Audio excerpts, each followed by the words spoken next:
Day, everyone, and good day, Miss Tuliao. This day, we would like to talk about the content and contextual analysis of primary source. This presentation is structured as follows: Philippine cartoons, political caricatures of the American era, Filipino grievances against governorhood, and Corazon C. Aquino's speech before the United States Congress on September 18, 1986. To start the presentation, may I call Mr. Segovia to give some information about Philippine cartoons, political caricatures of the American era. Cartoons is a collection of 377 funny cartoons drawn by Filipino artists. These pictures talk about a time when the United States was in charge of the Philippines from 1900 to 1941. Each picture shows how Filipinos felt about Americans coming and how things were changing. Some pictures show how American landlords mistreated Filipino farmers, making them pay too much money and taking their land. Other pictures compare the jobs of Filipinos and Americans, showing that even if they did the same work, Filipinos got less money because of unfair treatment.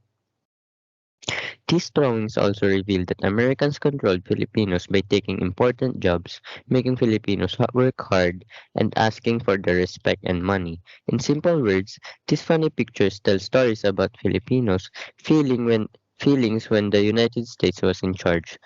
They show how problems with money, jobs, and how Americans treated Filipinos. To add more info, the drawings or cartoons the Filipino drew show how they felt about the Americans being in their country. Some drawings tell stories about Filipino farmers who had a hard time because of American landlords making them pay too much tax. Other drawings or cartoons compare jobs of Filipinos and Americans, showing that even if they did the same work, Filipinos got paid less because of discrimination. The drawings or cartoons also shows how Americans controlled and used Filipinos to benefit themselves, even making Filipinos pay them for protection and respect. Now, in simple words, the cartoons are pictures that the Filipino artists drew during the time the US was in the Philippines. These pictures show feelings about Americans' problems with jobs and taxes and how Americans treated the Filipinos. Now let's discuss the common themes in Philippine political cartoons. The first one is the anti-American attitude. These cartoons often reflect an anti-American attitude prevalent among some segments of Filipino society during the American colonial era. They provide a platform for expressing dissent and frustration. The second one is nationalism and independence. Nationalism and the yearning for independence are recurring themes in these cartoons. They symbolize the aspiration of a nation striving for self-determination. Another prominent theme is economic exploitation. Cartoons in these collections depict the economic challenges faced by Filipinos under American rule, often highlighting disparities and inequalities. The fourth one is racial discrimination. These cartoons don't shy away from addressing racial discrimination. They provide a lens through which we can examine the racial dynamics of the time. Lastly, the fifth one is the satire of colonial authorities. These cartoons employ satire to mock colonial authorities. They use humor and irony to challenge the status quo and question the actions of those in power.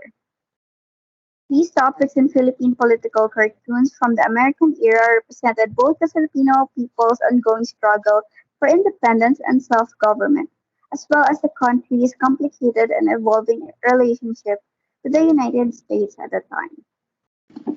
For the next topic, before the historical content of the Filipino grievances against governorhood, let me say some few words about the background of the author.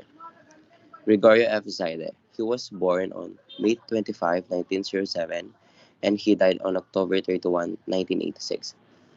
Gregorio F. Zaide was a Filipino historian, author, and a politician from the town of Pagsangan in the Philippines. He is a multi-awarded author. Zaide wrote 67 books. He is known as the Dean of Filipino Historiographers. He was one of the founders of the International Association of Historians of Asia and president of the Philippine Historical Association for 3 terms. As a politician, he served as the mayor of his hometown of Pagsanghan from 1971 to 1975. Zaide, popularly referred to as Goyo by his townmates in Pagsanghan, Laguna, was one of the most traveled Filipino historians. He also authored more than 500 articles in history, published in both national and international newspapers and academic journals. Moving on to the historical context of the text, Filipinos have repeatedly demanded independence since the Americans arrived in the Philippines, but they did not ultimately give them the freedom. However, the Americans established the Jones Law that states that they would only provide them the independence once the Filipinos had a stable government. They had they then started to appoint Filipino politicians to local government in provinces and municipalities as they only offered other positions in the government except for key positions like Governor General, Vice Governor, and Secretary of Public Instruction. Fortunately, they could prove that they could attain a stable government by being compliant with the requirements stated in the Jones Law and expected that the Americans would give them independence soon. In 1920, the sworn President of the United States, Warren Harding, sent Leonard Wood and William Cameron Forbes to the Philippines, ordering them to verify if Filipinos have met the requirements stated in the Jones Law. After their investigations and visitations in 48 provinces and 449 municipalities, their report exposed corruption and a patronage system that gave backlight to Filipino politicians. This offended Manuel L. Quezon and other members of the Nacionalista Party because the report insisted that Filipinos were corrupt, incompetent, and not deserving to be given independence. Leonard Wood was then appointed Governor-General of the Philippines in 1921 after he retired from the U.S. Army. Filipinos did not oppose the decision as they believed that Wood would eventually leave the country back to the U.S. to be the president of the University of Pennsylvania.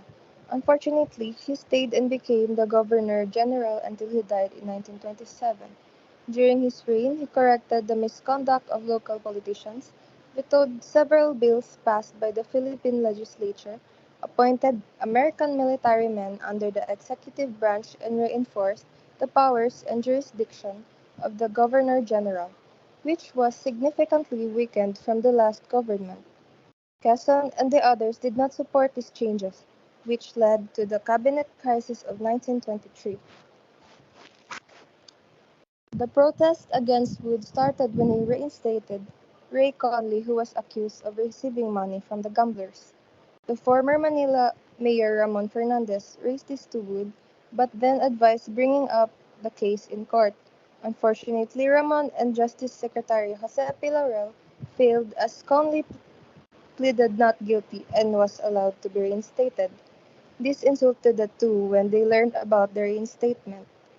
This has put them in the wrong light of the case.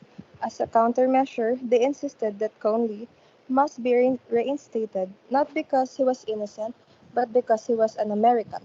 With this, Ramon and Laurel submitted their resignation, followed by Quezon and Rojas afterward as a protest against Wood's decision. This started the following demonstrations against the system under Wood.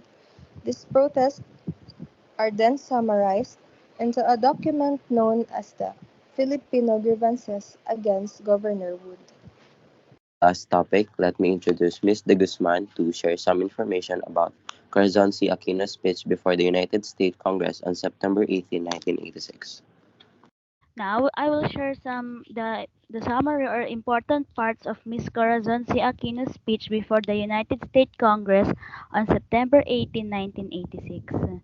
Former President Corazon Aquino spoke to the United States Congress in September 1986 after the overthrow of dictator Ferdinand Marcos earlier that year. The Philippines was dealing with the aftermath of Marcos' regime, including a $26 billion foreign debt and a significant increase in communist insurgency. This was the start of a long process of recovery for the country. Cory shared in her speech her experiences and regrets about losing her husband, Ninoy Aquino.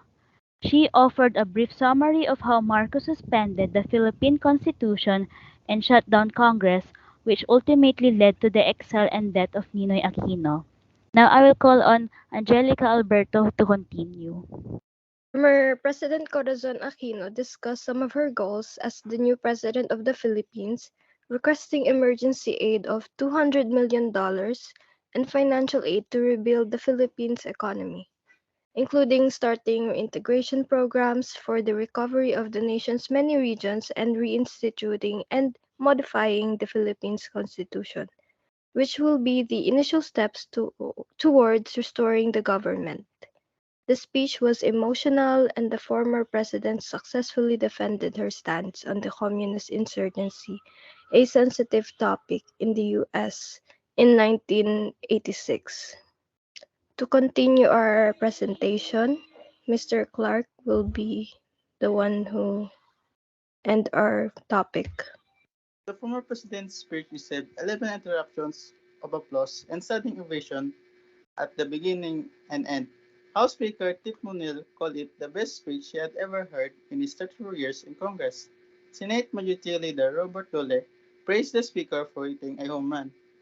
House Minority Whip Trent Lott said that emotional power of the moment had saved the day.